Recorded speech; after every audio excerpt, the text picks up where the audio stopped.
Hi Sai, Karate Illuminati, this is Noah, and as always, follow that comment back to the original video and comment thread for full context, but this is an ongoing discussion about useless techniques. And in my opinion, haito-uchi, the Ridgehand strike, gets a bit of a bad rap. And I'm relatively fond of this technique, but I don't always use it in necessarily the most traditional manner. Now, what makes a strike haito, or a Ridgehand, is the striking surface, which is the thumb side of your hand. So we look at shuto being the bottom edge of your hand, haito is the opposite side. And typically when you see this in combat sports or sport karate, and it has lost popularity in those contexts, we see it thrown this way, generally aiming at the side of the head. And in a point fighting context, that's fine because you're controlling your strike, you're not really putting much power into it. But if you throw a really hard Ridgehand to the side of someone's head with this side of your hand, you stand a good chance of breaking your hand because you're striking a very dense target, which is the skull, with the side of a relatively small bone. And because of how wide this strike can be, you can really wind up and put a lot of power into it. So it is a fairly high-risk technique in a full contact situation. Again, point fighting, a little bit different. In our kata, we see these types of Ridgehand strikes occasionally, but we also see Ridgehand strikes that are inverted, this way with the palm up. Now, it makes a lot more sense with those to be striking into the neck. The angle is such that you can very easily fit your hand into someone's neck with this strike. And of course, because this is a soft target area, you don't have to worry about hurting your hand when you strike here.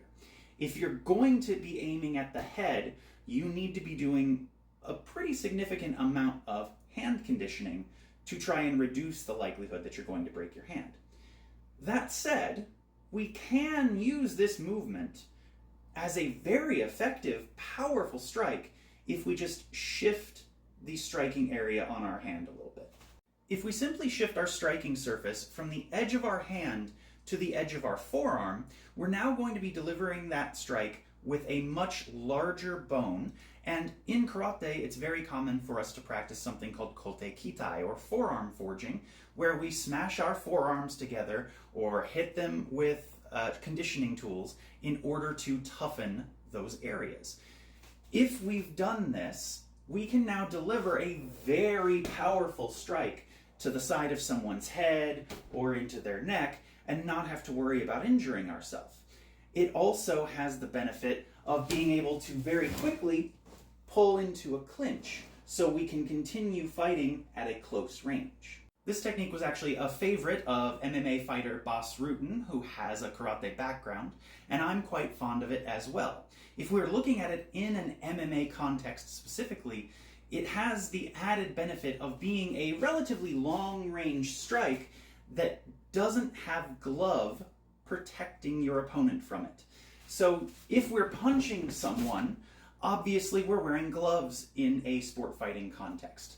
But if I want to hit them with something much harder that's going to do more damage, usually I have to get closer so that I can land elbow strikes or pull them into knees. The Ridgehand, shifted to be a forearm strike, gives me a lot more reach, but it makes impact with a bony surface that's not covered by padding. So, to summarize, the more traditional approach to using haito-uchi with the edge of your hand is going to be striking into the softer areas of the body like the neck.